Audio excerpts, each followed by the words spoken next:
I want to sort of say that the Islamic revolution in Iran, and I think that's a very important aspect, Islamic revolution in Iran, um, was actually not just a political sort of revolution like uh, what happened, the French Revolution or the revolution in Russia, etc., etc. It was really a revival of Islam itself.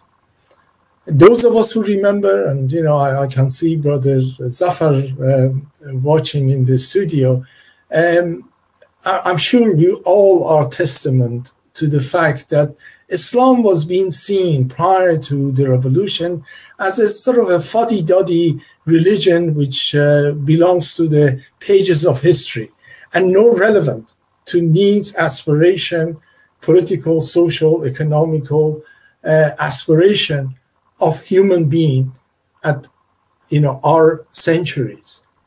What Islamic revolution managed to achieve was to shatter all these.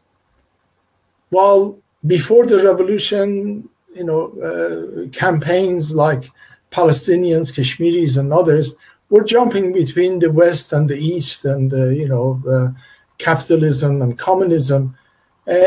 After the revolution, they all came forward relying on the philosophy of Islam and seeing Islam as the solution to move forward, to liberate themselves, to empower themselves, depending on Allah subhanahu wa ta'ala, confidence in Allah.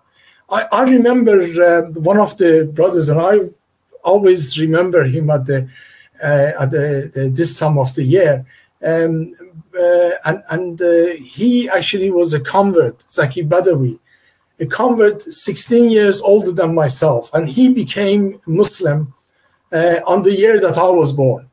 And this is 70 years ago. And he was saying that before the revolution, when he walked in the streets of Britain, he said he used to put his head down.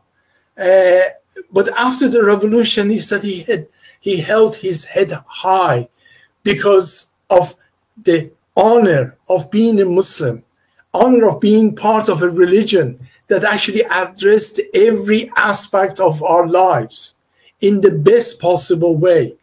The way everybody identifies with this revolution, our brothers from the Sunni background, even those who are not Muslim, they actually identify with this because of those principles.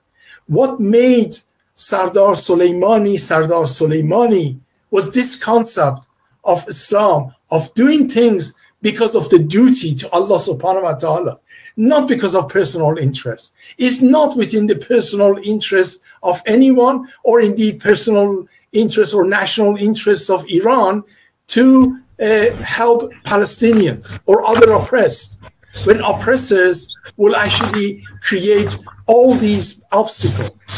But it is a duty from the Islamic point of view to do that. And what actually makes it very tangible for everyone is that this revolution has nothing to do with DNA of the Iranians, being Iranian myself. This is to do with the DNA of Islam. And it could be repeated everywhere else. Everywhere else, people could join up to the Islamic movement all around the world on the same principles. This is not a national thing. And I think this is actually extremely important. Our enemies, our opposition wants to make this in a national thing. We should actually present it as it is. We should make sure that for years and years and generations to come, people will hold on to the values of Islam and Muhammadi and stand up against oppressors and move forward on the same principles that Imam Khomeini brought back the origin concept of Islam back to our sort of current time.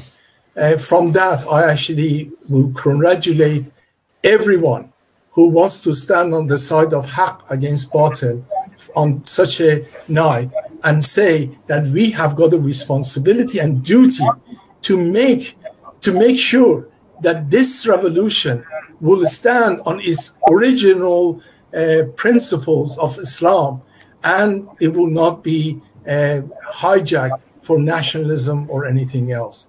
Assalamu alaikum wa Assalamu rahmatullahi wa alaikum. barakatuh.